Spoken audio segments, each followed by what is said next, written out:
if it does pass, I think it's going to be absolutely essential that we have a governor who is going to roll up her sleeves and get to work promulgating rules and making sure that we are prepared to do it right. Other states have adopted recreational marijuana, and there have been some glaring failures. There have been some good successes, and I think it's on us to make sure that we are promulgating, rules in the wisest way to make sure we actually collect the taxes and they go to, our education and infrastructure and healthcare the way that they're supposed to. But also that we ensure that recreational marijuana doesn't get in the hands of kids. I mean, that's what I worry about. I've got a 14-year-old and 16-year-old, and it's already too easy for young people to get their hands on marijuana. And so I want to make sure we do it right. I also think that it's going to be important that anyone who's got a record for something that would now be legal under the law doesn't pay a lifetime price for an old notion of what was permissible or not, and so that we move forward and to clean up those records. As governor, if it's put into place, then I will implement it fully and completely. And I look at it this way, that this is about citizen democracy. I personally feel that legalization of marijuana is not a good idea. I think about the opioid crisis, where we see today in Michigan more people dying of opioid and heroin overdose than there are car accidents. And more opioid prescriptions were written in Michigan than we have population in 2016.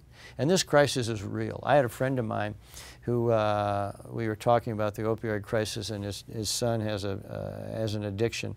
And he said, "Bill, you go find out more about this issue, and then we'll have a conversation." So I did.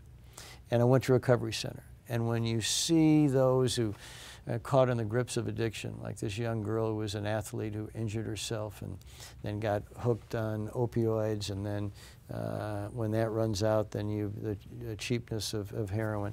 It was a harrowing story. This opioid issue is serious. It's an important one, and that deserves our time and attention with treatment, education, and also cracking down on the pill mill docs and the heroin dealers. Actually, I'd like to see more of them repealed. And I want to shift just slightly off this in that I want to make sure we understand that I and nobody in my party believes in irresponsible use of marijuana any more than we would believe in irresponsible use of alcohol or any other substance. But, for someone who's somewhat of a Boy Scout on this, having never smoked marijuana or really had any interest in doing so, it's been a real learning curve for me. What troubles me is more on the law we already have in place that we passed in 2008 with almost 2/3 of the taxpayers voting for that. And that is medical marijuana.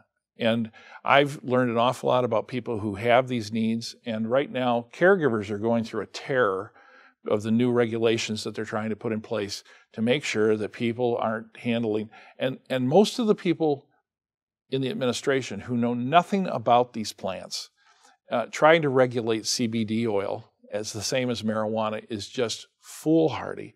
And they're putting an awful lot of people who need these medicines in a real tough spot. And so it is something that I think needs a lot more discussion. But mostly, I think we need to go back to where people are left alone.